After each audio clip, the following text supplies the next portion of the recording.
Bem, boa noite a todos, sejam todos bem-vindos a mais um encontro do Grupo de Estudos em Psicanálise, Um Chá com Freud. Hoje, a proposta é concluir este capítulo do livro, A Interpretação dos Sonhos, né? No nosso cronograma estava registrado no mês passado, que iríamos discutir sobre o tema F, os sentimentos éticos do sonho. Acabou que não tivemos encontro. Esse encontro hoje seria para discutir o tema F e o tema G, só que o tema H é bem curtinho, e aí eu resolvi aglomerar e a gente encerra já esse capítulo fazendo esse apanhado geral, né? Então, vamos lá ao início do item, o item F e os sentimentos éticos do sonho. Bom, como esse primeiro capítulo do livro do Freud, A Interpretação dos Sonhos, é um dos capítulos que eu diria assim, que é um pouco confuso, né? Alguns psicanalistas, alguns professores até indicam, quem for ler o livro sozinho, que comecem lá pelo capítulo 7, que aí já pega os Paranauê, lá já pega o que o Freud queria trazer sobre esse livro em si, para depois retornar e ler aqui no início, mas nós fomos pelo caminho mais difícil. Vamos começar do início mesmo, que na minha cabeça fica meio bagunçado, começar da metade e voltar. Então, nós começamos do início mesmo e vamos ajustando aí os bloquinhos das ideias na cabeça, né?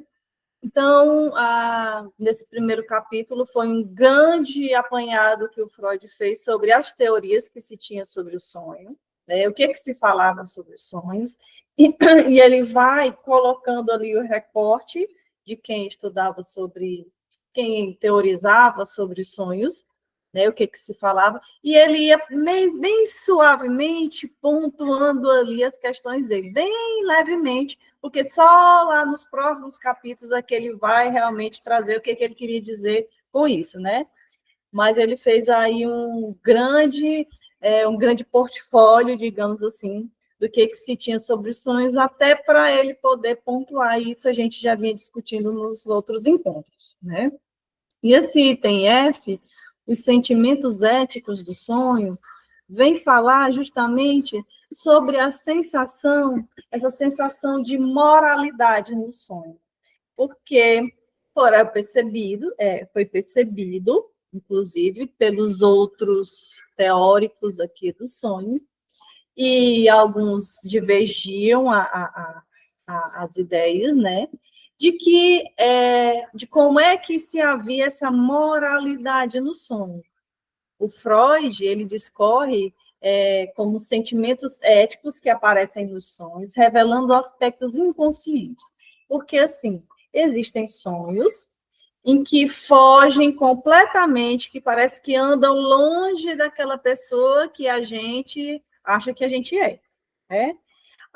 Porque no sonho eu fiz uma coisa que eu nunca faria na minha vida. Nem em sonhos eu imaginaria fazer uma coisa dessa, né? E aí o Freud vem... Do Marcelo, que sonhou chutando o cachorro. Leonete não esqueceu. Exatamente. Foi uma excelente... Algo dessa natureza de sã consciência, né? Ele disse que jamais faria, mas sonhou chutando o cachorro. Exatamente. E aí, o que é que isso quer dizer, né? Porque alguns teóricos acreditavam que a moralidade, ou seja, aquilo que eu tenho como certo e correto e moral, continua mesmo nos sonhos. A Flávia falou, vão entrar pelo computador. Tá bom, eu aceito sim, pode entrar. Então, alguns teóricos, eles acreditavam que essa moralidade no sonho, ela continuava, né? Os preceitos morais, eles continuavam. Entretanto, quando se tinha esse sonho que era invasivo, que era um sonho que feria essa moral, eles não queriam aceitar. né? E aí o Freud vem pensar isso, e no texto ele vem bem sutilmente dizer assim, mas esse aqui é um elemento de algo que vocês não estão enxergando, que é a partezinha inconsciente que vocês deixaram escapar, né? E que eu estou sacando e estou colocando aqui, vou discutir isso nos capítulos mais à frente. Então, ele vem discutir que esses sentimentos éticos, eles aparecem nos sonhos, né? Revelando os aspectos inconscientes. Porque quando eu acordo, eu acho um absurdo aquele sonho que eu tive, que muitas vezes há um recorte de quase um pesadelo. Eu nunca faria isso, como bem colocado o Marcelo, que não está, mas só relembrar do exemplo do Marcelo, ele vem dizer, e a moralidade aqui foi ferida, né? Mas é justamente esse ponto. O inconsciente é aquele ponto onde a gente se descobre diferente, né? É o nosso absurdo. Então, o Freud vem falar também que nesse capítulo ele separa da psicologia dos sonhos o problema de saber em que medida as disposições e sentimentos morais no estado de vigília se estendem à vida onírica, é isso que nós estamos falando. Ele separou, e eu achei interessante que ele colocou, do tema da psicologia do sonho, porque a psicologia do sonho ele fala da consciência, né, do consciente, a psicologia nesse sentido. E aí ele vem dizer assim, eu vou fazer um recorte aqui, eu vou separar essa parte consciente, porque esse estado de moralidade, ele estende ou não estende do sonho para o momento acordado, eles vão fazer esse recorte, lá na frente eu vou juntar novamente, né? Porque alguns teóricos acreditavam que se prolongava até os sonhos e a vida. Ou seja, se a pessoa fosse uma pessoa ruim, então os sonhos está tudo bem, de certa forma, tem um sonho aí amoral. Boa noite, Edivanda, seja bem-vinda. Mas as pessoas boas, as pessoas de bem, as pessoas que seguem os preceitos morais, não vão ter um sonho ali que fira isso, e se vier a ter, não, é porque foi uma outra coisa aí, não faz parte de mim, né? É algo totalmente distante. Então, Freud também vem trazer, eu não imaginaria isso nem mesmo nos meus sonhos, né? E é o que aparece bastante quando a gente encontra o nosso absurdo. Quando falamos sobre algo que não se encontra no nosso íntimo, a gente afasta. Quando o nosso inconsciente ele traz esses elementos no sonho, às vezes nos causa susto, né? Nossa, eu sonhei uma coisa tão espatapafúrdia que não faz conexão com nada, não é? Eu nunca faria isso, mas aí o nosso inconsciente aqui surgindo, aparecendo, né? Alguns teóricos afirmam que o sonho ignora as exigências morais, enquanto outros declaram com a mesma firmeza que a natureza moral do ser humano persiste na vida onírica. E eu achei muito legal, e é o lógico de se fazer, né? Porque o Freud traz os dois recortes, né? Os teóricos que acreditavam numa determinada linha e os que acreditavam numa linha oposta.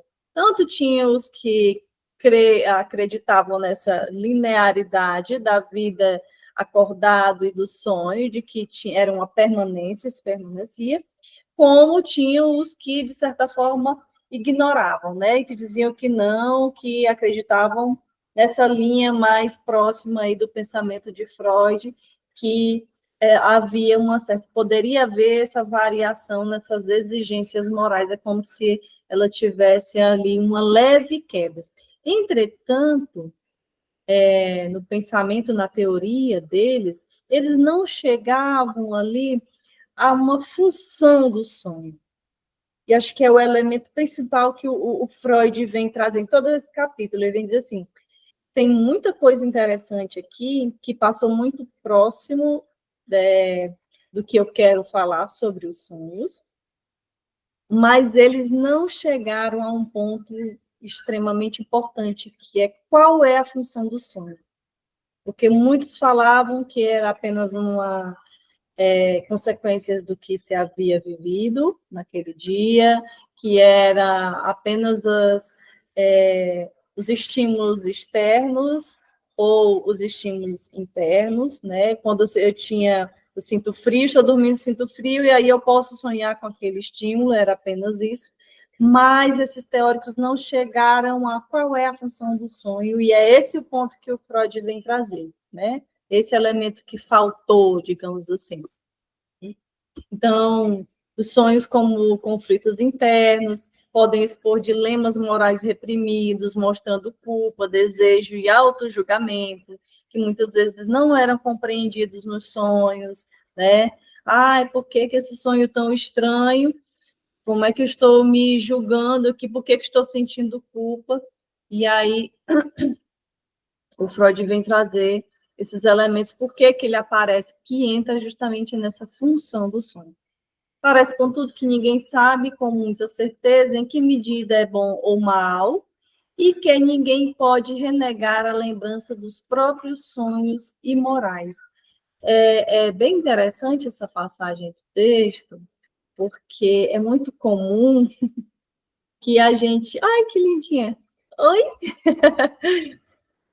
E é muito comum que a gente escute bastante na clínica, diz assim, mas eu sou uma pessoa boa, eu não posso pensar, eu não posso ter esse tipo de pensamento, ou eu não posso ter esse tipo de comportamento e atitude, como se a gente fosse apenas um recorte, né? Ah, não, eu sou uma pessoa boa, então eu só tenho o lado bom. E aí vem os sonhos, né? Esses sonhos, com esse recorte aí que foge da moralidade, e aí nos dá uma rasteira e nos mostra que nós somos metade bons, metade maus, temos as nossas partes obscuras e está tudo bem, e esse que é o normal, né? Esse que é o natural. Ainda se acreditava muito nessa questão dessa purificação desse ser humano puro, e aí o Freud vem e desvela, desfaz todo esse pensamento. Então, a força imperiosa dos fatos reúne tanto os defensores da responsabilidade como os da irresponsabilidade. Havia essa dualidade aí entre as ideias que o Freud veio trazer. A distorção onírica. O que seria distorção onírica? Onírico é referente ao sonho. O Freud vem dizer que o sonho ele sofre uma distorção, muitas vezes, para que aqueles conteúdos que escapam lá do inconsciente e surgem aí no sonho sejam, de certa forma, essa energia psíquica seja liberada e sem tantas resistências. Como é que seria isso? Né? O mecanismo dos sonhos dribla a moralidade consciente, tomando ações inaceitáveis, tornando ações inaceitáveis mais toleráveis na narrativa do sonho. E aí eu vou utilizar um exemplo. Uma menina sonha com uma borboleta, e aí ela tem uma atitude extremamente agressiva com a borboleta. Ela vai lá, esmaga a borboleta, mata a borboleta e joga fora. Até aí é um sonho tanto quanto agressivo, mas sem um sentido, né? E como o Freud vem dizer, não existe um sentido apenas. Esse livro não é um livro para elencar, se sonhar com determinada atitude vai ser isso e isso, né? Por isso que é interpretação dos sonhos e não dicionário dos sonhos ou teoria dos sonhos, né? E aí este sonho que eu utilizei como exemplo, esta menina, ela tem uma raiva da mãe, muita raiva da mãe, raiva inconsciente, né? E a mãe amava borboletas. No sonho, há uma distorção para que essa energia psíquica venha, ou seja, essa raiva contra essa mãe apareça, suja, e seja liberada essa energia, e ela vai lá e mata a mãe. Ou seja, ela mata a borboleta, ela mata a mãe. Há essa distorção onírica para que essa driblagem da moralidade, né? Eu matei a minha mãe no sonho. Não, matou a borboleta, matei a borboleta. E o que ela vai dizer sobre o sonho eu matei a borboleta. Como é que se vai descobrir que essa borboleta é a mãe? Vai ser a partir das associações que ela fará sobre esse sonho, né?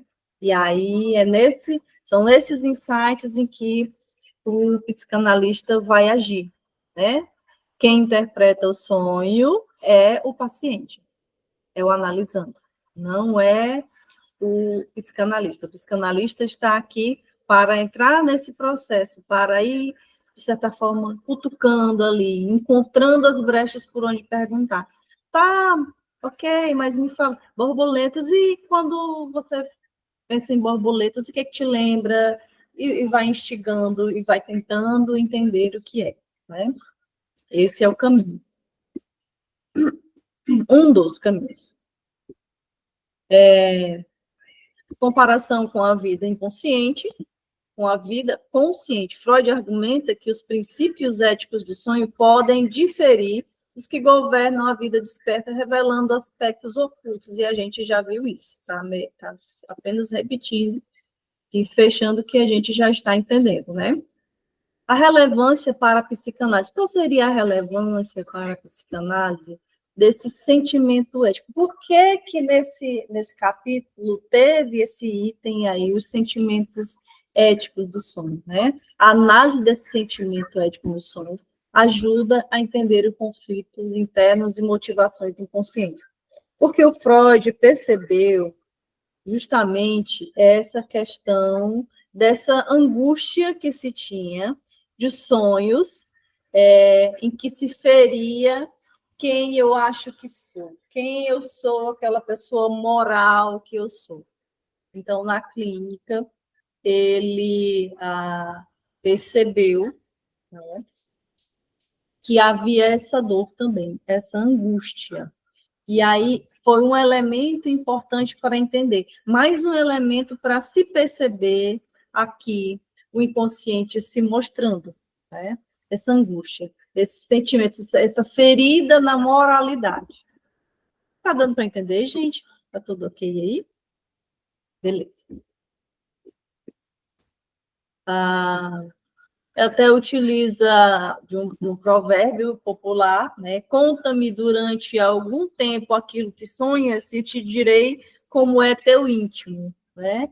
E cabe muito bem para a gente esse provérbio, porque quem se propõe analisar pacientes vai ter que, em algum momento, enfrentar ali essas interpretações dos sonhos, né? Há psicanalistas que não interpretem sonhos? Sim. Há alguns psicanalistas que preferem não adentrar aí.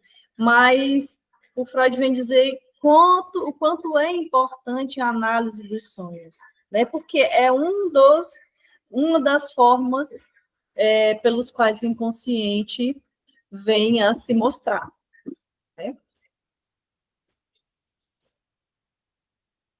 Bom, sobre o item F, a moralidade, o sentimento ético dos sonhos, em resumo, era isso. E a gente entra agora no item G, que são as teorias dos sonhos, que eu até já dei um toque aqui com relação a isso, porque o Freud poderia ter colocado o nome desse livro diversa, né? Apenas sonhos.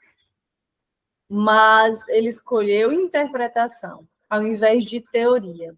E aí, observando a diferença entre interpretação e teoria, a teoria é aquele conjunto de saberes que, de certa forma, dão ali uma estrutura, algo fechado.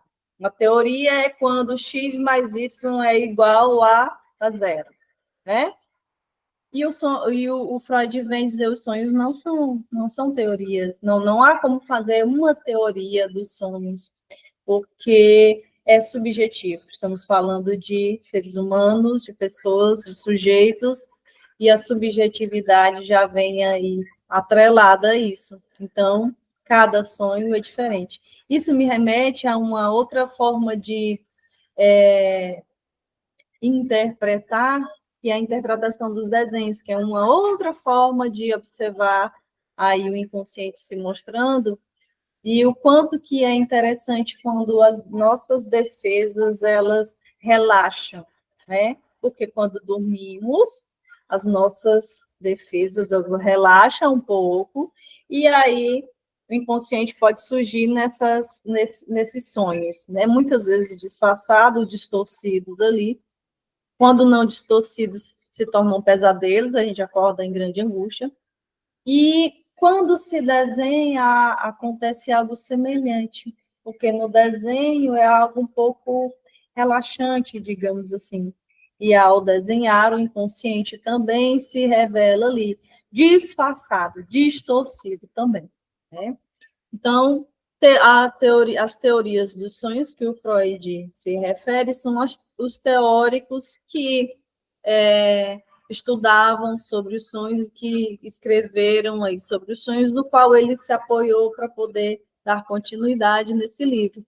E ele vem falar justamente sobre as diferentes teorias. Haviam os dois lados, né?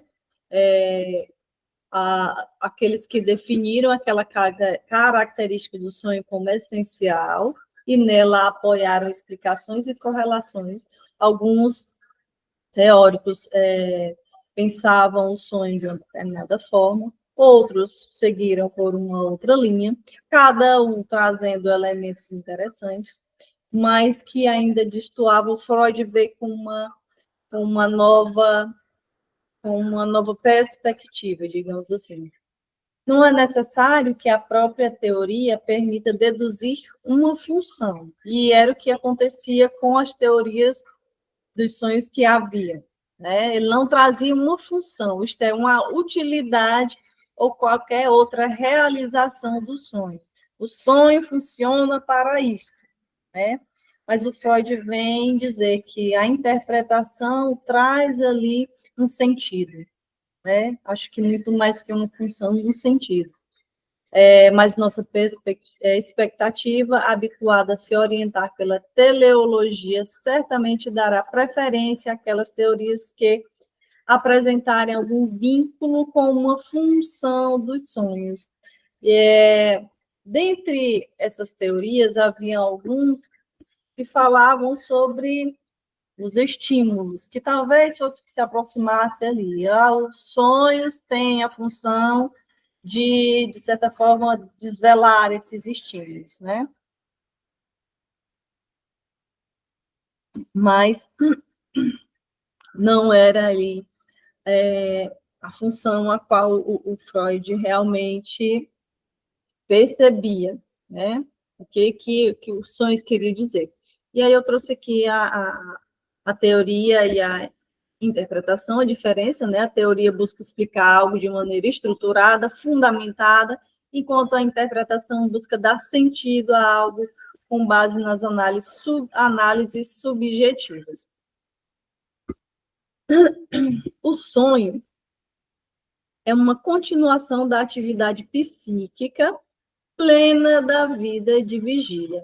Era um dos pensamentos lá dos teóricos, essa continuidade que se manteve aí o Freud trazendo diversos recortes entre eles.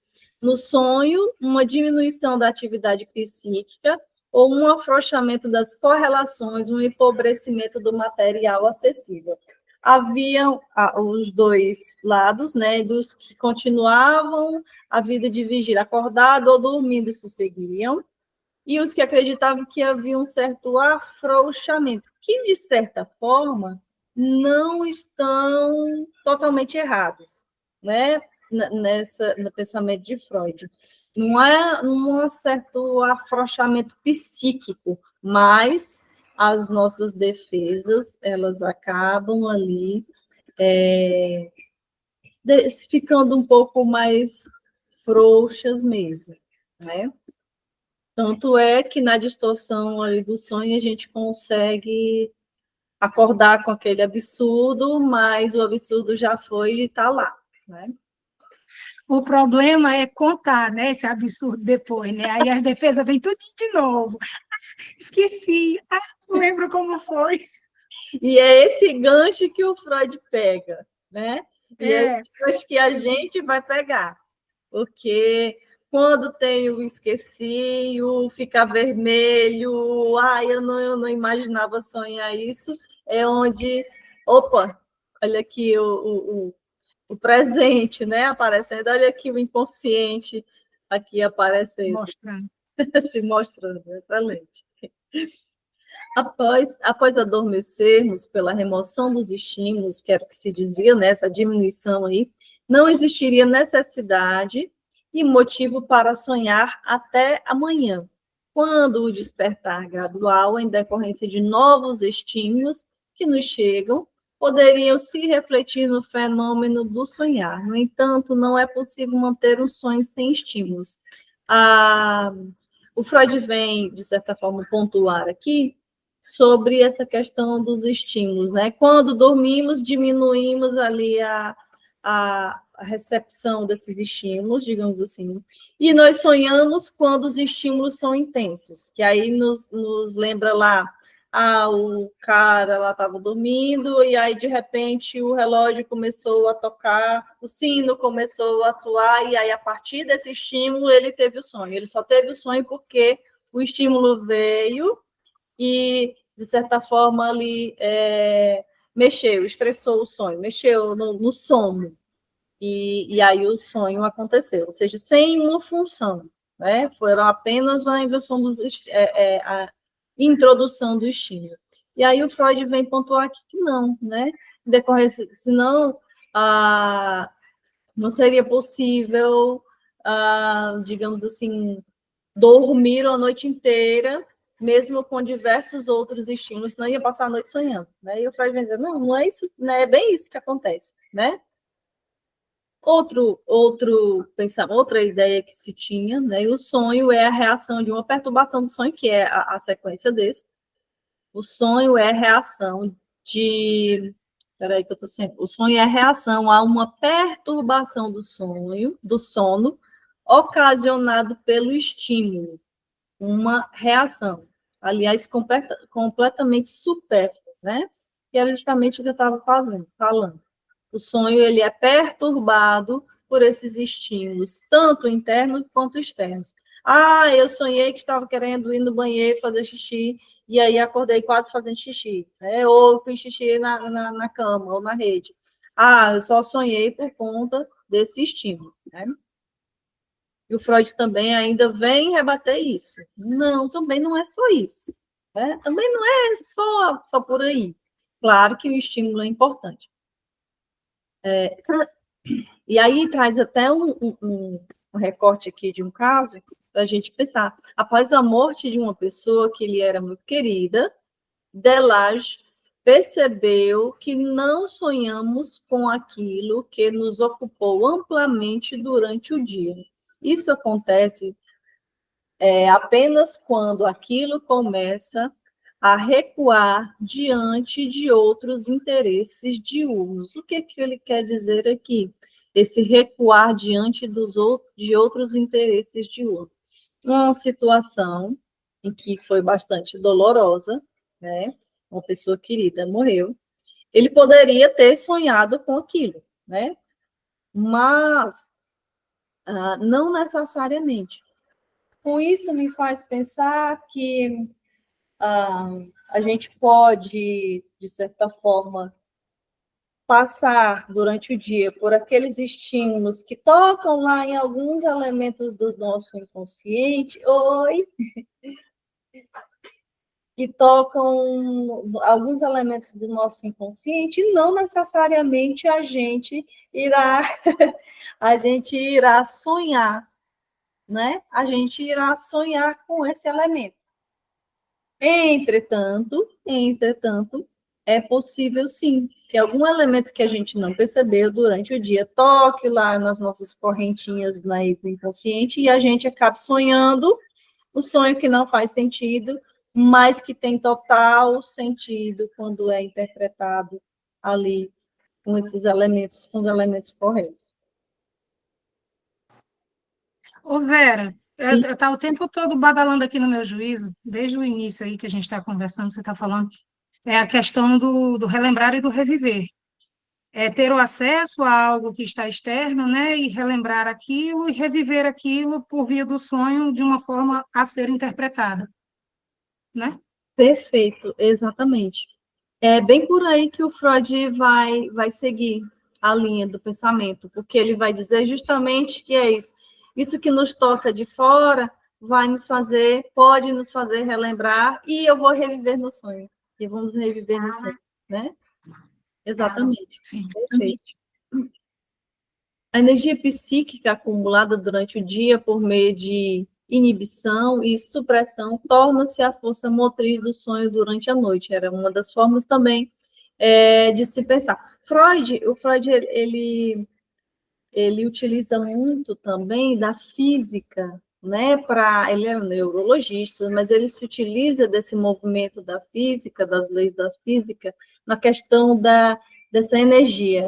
Ele pensa nesse modo energia psíquica, né? E ele vai dizer, ele olha essa passagem aqui, que a energia psíquica acumulada durante o dia por meio da inibição e supressão torna-se força motriz do sonho durante a noite. Ele pode ter, sim, esse elemento, não necessariamente apenas isso, né? Mas a energia psíquica, essa energia que precisa ser descarregada, essa parte do nosso inconsciente que foi mexido, que precisa ser descarregada, ele vai encontrar um meio de se manifestar nos sonhos, né? E é interessante os recortes, como ele vai recortando e colando, digamos assim, nesse texto dele, as questões que ele quer trazer para discutir. É bem legal. Freud é Freud. E vem falar sobre também uma coisa interessante, que ele chama de estímulo somático, que ele fala: sonho provocado por um estímulo somático, a imagem onírica se desmascara, por assim dizer, montando claramente o órgão excitador da sua função. O somático que ele fala aqui, né, nesse sentido que ele fala aqui, deixa eu ver como é que eu posso usar o exemplo. Eu vi até no texto e eu acabei esquecendo o exemplo que eu disse que ia usar. Mas eu vou... Eu acho que eu vi também, não sei se é exatamente isso, mas, por exemplo, como você falou aí, a questão do órgão excitado, o órgão sexual excitado, ele chega a ter um orgasmo durante a noite, durante o sono, seria esse o exemplo? Sim, também. Mas ele fala, tipo... Gente, eu passo, mas era... Vou dar um exemplo do que está vindo na minha cabeça. Estou sentindo fome. Pronto, vamos utilizar a fome. De certa forma, estou sentindo fome e os sonhos ali vão ter uma certa ligação com essa energia psíquica que está excitando, que está movimentando ali esse desejo de comer. Certo? É mais ou menos nesse sentido, e é nesse sentido que você trouxe também, que no caso ele usa esse órgão que é excitador e pode ser qualquer parte do corpo, né? Pode ser qualquer uma, não necessariamente a parte sexual. Eu coloquei esse exemplo porque eu li numa determinada parte do livro, não sei se foi bem esse, mas foi algo sobre interpretação dos sonhos que tinha esse exemplo. Sim, né? sim. De certa forma, foi um exemplo que ficou mais lógico, mais fácil de relacionar, e a gente acaba ficando com isso de forma mais... Perfeito. E sim, e você está certa, né? Mas seria algo amplo também, né? Porque o Freud vem pensar que o nosso corpo inteiro ele tem essa energia sexual, né, que é em tudo, mas que a excitação ela é muito mais do que apenas essa parte genital, né, que tudo, né, tanto vem as fases, a fase oral, a fase anal e assim vai, né? Então, exatamente, foi muito bem colocado.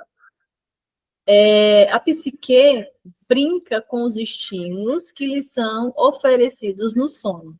É um ponto que ele também vem trazer, né? Ao estímulo externo e interno, principalmente os internos, né? A fome, a excitação sexual, o desejo, sei lá, de ser tocado, o desejo de ser olhado. Então, a psique ela vai brincar também com esses estímulos. O que o Freud está dizendo aqui? Ele está unificando, né?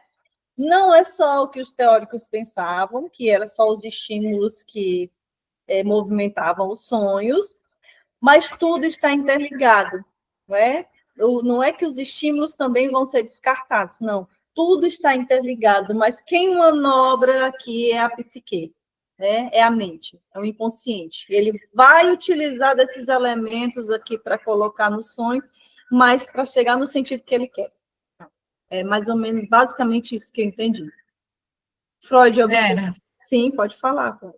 E aí, o tempo todo assimilando, como você acabou de falar, você culminou no que eu estava pensando, na questão de chegar sempre, o funil, né? Sempre chegar aonde esses estímulos querem nos levar. Aí, no caso, uma exemplificação, no caso da fome, do ato ou de botar para fora a comida, ou de botar para dentro a comida, no caso de estar engolindo demais alguma coisa, ou então da necessidade de colocar para fora o que não se consegue colocar, né? Dos órgãos genitais também, do afeto, da presença ou da ausência, né? Eu acho que leva muito, muito apontando para aquilo. Sim, exatamente, perfeitamente. E é isso que ele vem dizer, que ele junta, né? Ele une. Opa, vou pegar isso daqui, eu posso utilizar disso daqui, né? Pode-se utilizar desses estímulos que já estão aí. E aí Freud observa as teorias do sonho e percebe que não há ligação sonho com nenhuma função útil. Esse é um ponto interessante, né? Essas teorias do sonho, que é o que a gente já tinha comentado, não tem uma ligação. O sonho não tem uma função, não tem uma função útil, né?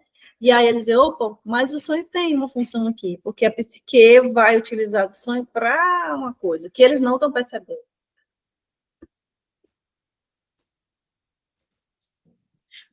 Vera, Sim.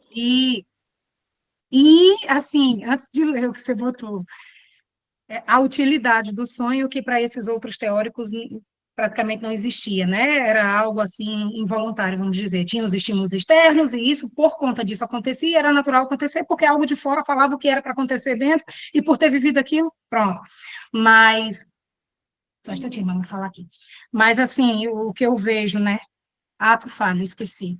Eu tenho muito isso, meu Deus.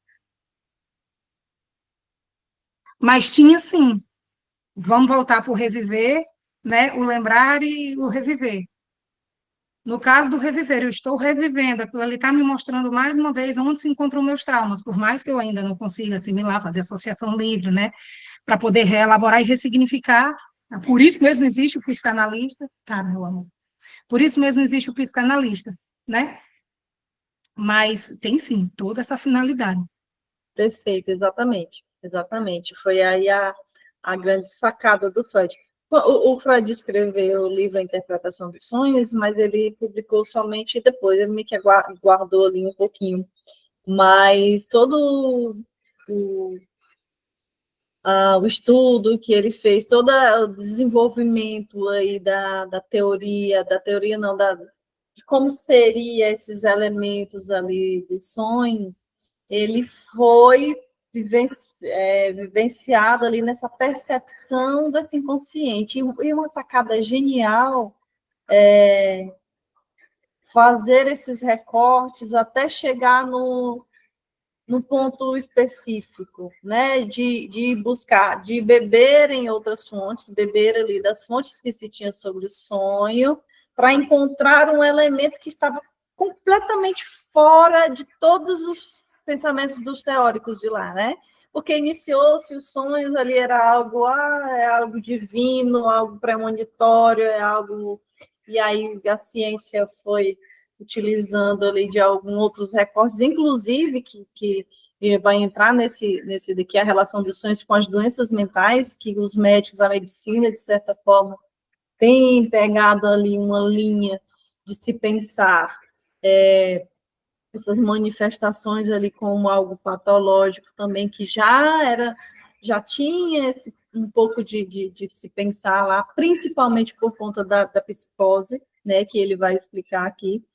Então, o Freud encontrar ali, no meio desse recorte do que se tinha, um elemento que se sobressai para uma outra coisa, né? Esse inconsciente, encontrar ali essa aparição do inconsciente, digamos assim, né? É muito interessante, é uma sacada genial.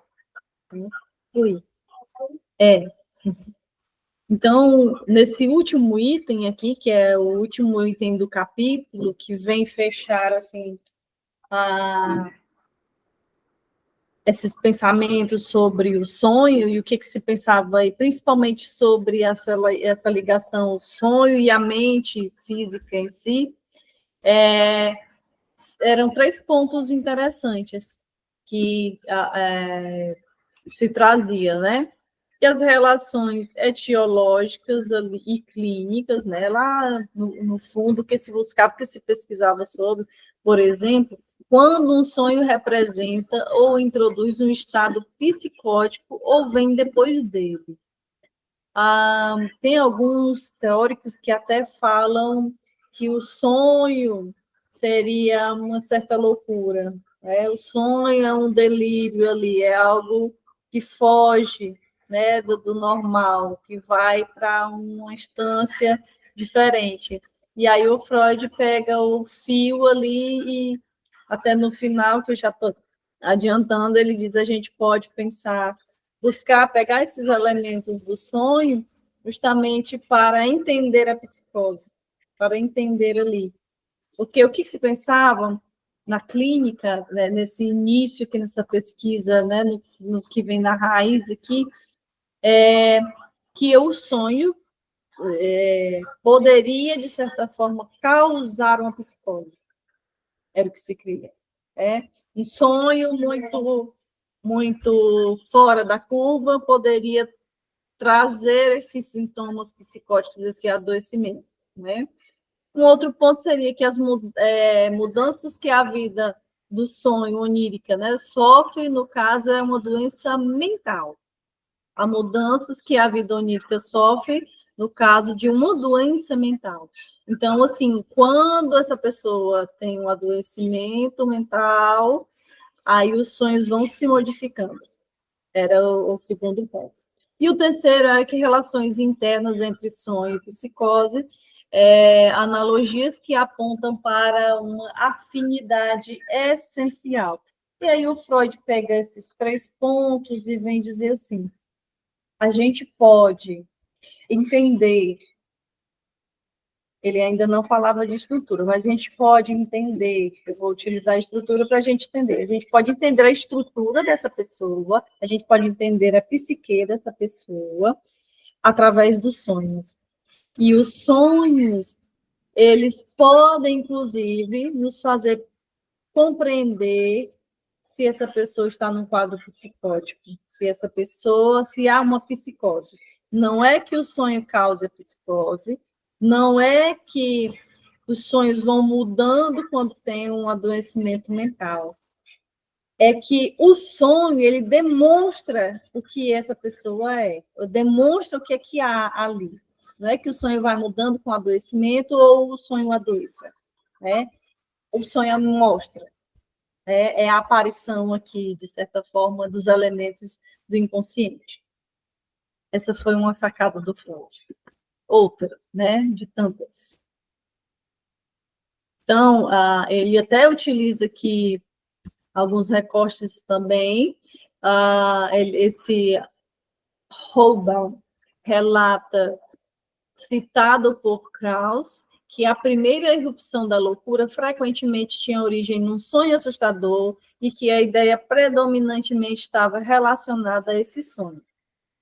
De Santis, apresenta observações semelhantes de pacientes paranoicos e identifica o sonho em algum deles como verdadeira causa determinante da loucura. Um exemplo de como eles pensavam o sonho ali como algo patológico, meio que adoecedor, né? Num dos casos de Santis, o sonho perturbador era seguido de leves crises histéricas e depois de um estado de angústia e melancolia. Ferry, citado por Tissier, relata um sonho que resultou numa paralisia histérica. Outros elementos que faziam eles pensar que os sonhos que traziam os adoecimentos. Ali, o sonho nos é apresentado como etiologia, ou seja, o início ali, né, que está na raiz do distúrbio mental. Mas podemos explicar o mesmo estado de coisas afirmando que o distúrbio mental se expressou pela primeira vez na vida onírica, no sonho, que se manifestou pela primeira vez no sonho. Deixa eu ver se é o último aqui. Eu acho que não. Evidencia-se com clareza especial que em casos de reconvalescência, que a pessoa adoeceu, se recuperou, adoeceu, está se recuperando de novo, né? Após uma doença mental, que apesar de um funcionamento saudável durante o dia, a vida dos sonhos ainda pode ser atribuída à psicose, porque está apenas se apresentando, né? O inconsciente ali está apresentando. Kant diz em algum lugar, o louco é um sonhador em vigília, né? E a associação aqui do sonho é muito legal. O louco é um sonhador acordado. Krauss afirma a loucura é um sonho durante a vigília dos sentidos. Schopenhauer chama o sonho de loucura breve e a loucura de sonho longo. Hegel descreve o delírio como vida onírica induzida não pelo sono, mas por doenças. Wundt escreve em sua obra: nós mesmos podemos, de fato, vivenciar no sonho quase todos os fenômenos que encontramos nos manicômios, né? E aqui mais um recorte de um caso: a mulher que perdeu o filho amado delira a alegrias maternas. O homem que sofreu perdas financeiras considera-se extraordinariamente rico. A moça traída acredita ser amada com carinho. Essa passagem de Hadstock é o resumo de uma exposição sutil de Greensinger, que revela nitidamente a realização de desejos como uma característica da imaginação comum ao sonho e à psicose. E é interessante que eu passei. E é interessante aqui que o Freud vem trazer justamente, a partir do que é colocado por ele, que revela nitidamente a realização de desejos como características da imaginação, comum ao sonho e à psicose.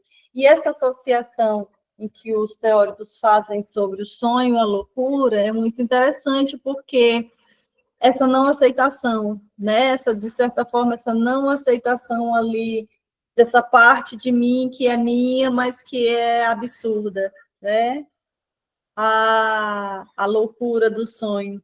E no finalzinho aqui, a imaginação e a psicose e os sonhos, elas têm uma proximidade no sentido da criação, né? Imaginário. Exatamente. O psicótico, quem está nessa estrutura da psicose, pode desenvolver trabalhos belíssimos por conta do imaginário ser, né, tão vívido, digamos assim, se é que cabe esse termo. Então, no entanto, não devemos nutrir a esperança de encontrar a explicação definitiva do sonho a partir dos distúrbios da mente. Não temos como encontrar a explicação definitiva dos sonhos a partir dos distúrbios da mente, porque não é bem por aí, né? O Freud Não. não é por aí. E aí, por onde é, ele vai dizer nos próximos capítulos que iremos seguir, né? Bom, meninos, esses foram os meus apontamentos. E aí abro aqui para vocês colocarem, perguntarem o que desejarem mais, ou trazer os seus apontamentos também. Vera, é bom que tudo isso fica muito claro, foge de julgamento de qualquer ser humano. Daí a gente já consegue tirar o posicionamento de uma preconceituação de qualquer coisa que vem de lá para cá, de outra pessoa. Porque tudo isso é nítido que é defesa. É tudo pautado na defesa, né? Sou reprimido pela força que vem do outro, e tudo que me foi feito me reprime, e tudo isso que eu utilizo para me expressar, para me sair ali devagarzinho, é nada mais, nada menos do que defesa, né? Eu quero me mostrar, mas também não posso me mostrar. Eu mesmo me julgo e me escondo de mim mesmo. É muito interessante tudo isso. Exatamente, a sua fala me fez lembrar uma amiga minha que sempre a gente ria dos sonhos. Antes de eu chegar próximo aí da psicanálise, a gente sempre ria dos sonhos dela, que sempre dizia que os sonhos dela eram hollywoodianos, porque não havia uma imaginação assim infinita. E aí a gente brincava e contava o sonho uma da outra, e às vezes, não, eu vou ser menos louca do que eu, porque o meu sonho é muito mais hollywoodiano. A gente ficava comparando aí. E aí, quando o meu sonho acabava sendo um pouco mais hollywoodiano, que era você tá ganhando de mim.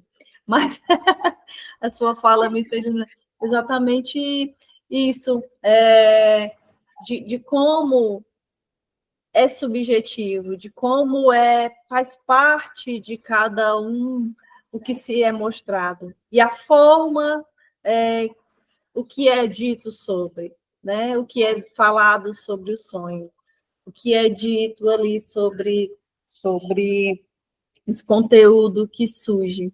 E é tão interessante quando vocês estiverem na clínica um paciente psicótico, parece que a sessão é um sonho, digamos assim, porque é uma viagem interessante, é uma viagem muito interessante. Ainda não havia atendido um paciente que estivesse tão, digamos assim, tão, eu não posso dizer No claro, imaginário, tão no imaginário, que fosse tão fluido, digamos assim, essa exposição. É muito interessante. É muito interessante. ai, deve ser muito incrível. E Vera, assim, vou dizer de novo, é mais do que compreensivo, a pessoa fugir, porque o real é Ninguém aguenta. doloroso. O real é doloroso. Então, assim, são mecanismos de defesa, literalmente mecanismos de defesa, são utilizados para que a gente consiga suavizar, não é passar pano, não é passar pano, né? Não é passar a mão na cabeça e dizer, ah, coitadinho, não, é de fato uma forma de eu colocar para fora, mas de uma forma mais suave. Pelo menos de eu tentar sair um pouco daquela pressão, né? Um dia desses, eu, em conversa, falando sobre uma questão dessa fatalidade, do real, né? Eu notei que a pessoa não queria se abrir de forma alguma, mas o se abrir dela não é que não houvesse a confiança e a transferência, mas sim que não há a coragem de encarar algo que é real. Então, para isso, eu mudo os caminhos. E aí, não, vem cá, vamos. Isso, claro, viu, Vera? Não foi dentro da clínica, claro que eu não estou atendendo, você sabe disso. Foi com alguém que eu posso, que eu tenho essa abertura e que eu dou suporte emocional para amparar na necessidade de, desabei com isso que ela me disse. Eu estou aqui. Aí, o que foi que aconteceu? Eu disse, não, vamos aqui. Não é um fato que isso aconteceu? Tudo bem. Seu pai também não estava aprendendo, né? Até hoje permanece, continua na caminhada da aprendizagem. Pronto, aconteceu mesmo, né? Ninguém não vai matar fulano nesse canto. Isso não é um fato, não aconteceu, né? Para poder olhar para aquela situação com outros olhos. É porque a pessoa não quer nem olhar para aquela situação, porque dói, né? Então, vem muito para isso, né? Trazendo essa questão do relembrar e o reviver através do sonho. Tem nada melhor do que o sonho para botar tudo para fora, e pelo menos naquela hora eu estou vivendo. Né? Exatamente, exatamente. E é uma parte que a gente não controla, né? Quer dizer, o inconsciente a gente não controla, na verdade, não tem como controlá-lo. E o sonho é um dos é um dos que nos chega assim com um pouco mais de susto, digamos, né? Excelente. Eu de Maléndro. Vera, deixa eu só fazer uma pergunta. Eu tenho Sim. muita curiosidade de uma sessão com hipnose, velho. Que assim, também te amo, filho. Eu tenho muita curiosidade, porque assim, às vezes eu fico assimilando, até qual ponto a pessoa em estado hipnótico, ela abre essas frouxuras, como foi mencionado, né, no livro, como se afrouxa, até que ponto se afrouxa, né? Eu não Eu tenho tenho, curiosidade de ver. eu não tenho experiência com hipnose, nem minha, nem né, de estudos, na verdade. Eu conversei com um hipnólogo que faz parte aí do conselho, e ele esteve me falando de como muitas vezes importante para quem ele não é psicanalista, mas de quanto é importante para a clínica dele se utilizar da hipnose para diminuição de angústias, principalmente quando ela é generalizada, quando ela, né, vem trazendo sofrimentos assim. E ele tem muita consciência de dizer isso é apenas uma ferramenta, né? É uma ferramenta e que precisa ser visto isso também. Mas o relato dele é muito interessante dos casos em que ele atendeu e a mudança. Ele falou sobre uma espécie de âncora. Te dou já a palavra, Divanda. Ele falou sobre uma espécie de âncora, que é algo que é utilizado para os momentos que a pessoa está em crise sozinha, né? Está sozinha, não está com o hipnólogo, ela poder utilizar essa âncora, ou essa âncora já ficar, de certa forma, com um elemento ali já colocado dentro dela. Vou dar o exemplo que ele colocou, que era uma pessoa que sentia muitíssimas dores, e aí ele, na hipnose, ele colocou a âncora dizendo, sempre que você começar a sentir as dores, essa dor vai sumir e você vai ter a sensação de que você está tomando um anestésico naquele local e você vai se sentir bem.